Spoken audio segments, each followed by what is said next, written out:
अनावश्यक भांड्याला एकदा कचरा दिला की तो पुन्हा केव्हाही मिटवता येत नाही. त्याचप्रमाणे एका स्त्रीच्या चारित्र्याला एकदा कचरा गेला की तो पुन्हा केव्हाही मिटवता येत नाही. म्हणूनच माझ्या राज्यातील प्रत्येक स्त्रीला आई भगिनीप्रमाणे मानून त्यांच्यावर आड येणारा प्रत्येक संकट दुरावस्त करण्यासाठी हा युवराज अभिमन्यू तत्पर ठरलाय. बरोबर आणि तुला सांगते आल्या पावली माघारीचा अन्यथा मरणाला मुक्षेल. राजा तू सांगा आणि मी एका वर्षाचा बघते एवढं सांगू तर काय करता शेंगाला फोडत नाही. असं असेल तर यासा अजून काही विचार डोळ्यांनी पाहिला रूप एका बाईचा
रक्षण केलं. आम्ही आमच्या कर्तव्याची परिपूर्तता केली. आता तुम्ही देखील इथं जास्त काळ थांबणं उचित नव्हे. तुमची देखील मातृपितृदेवता तुमच्या गृही वाट बघत असतील. तुम्ही देखील लवकरात लवकर जा. आम्हाला देखील पुढील कर्तव्य आहेत. आम्ही येतो. अहो बोला. थांबलो. ओ बोला.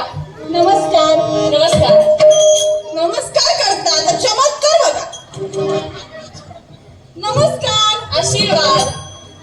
नमस्कार. नमस्कार. तुम्हाला आशीर्वाद द्यायचा होता. बरं ठीक आहे. तुमच्या सारख्यांच्या आशीर्वादानेच आज आम्ही हे आमचं राज्य सांभाळू शकतो. तुम्ही खूप मोठे झाले तो काळजीच करू नका. धन्यवाद. मी आता म्हणतो बोला. माका ना तुमका ना दूर राहून काय सांगायचे ते दूर राहून सांगा. माझे कान साफ आहे. यात ना विचारू का ना म्हणतोय हा तुमचा नापर्यंतचा खेळ करून संपला. कसं सांगायचं काय सांगायचं हे ज्यावेळेस तुम्हाला कळेल त्यावेळेस आमच्या राज दरबारापर्यंत या. आम्ही तिथे असतो.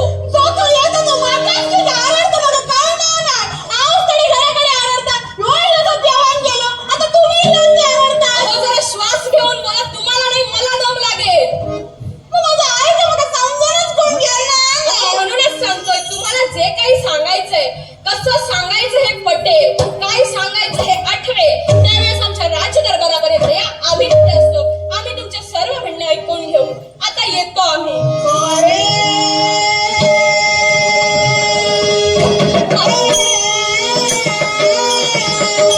आता ऐका सांग आम्हाचे मान्य नाही. ऐका तरी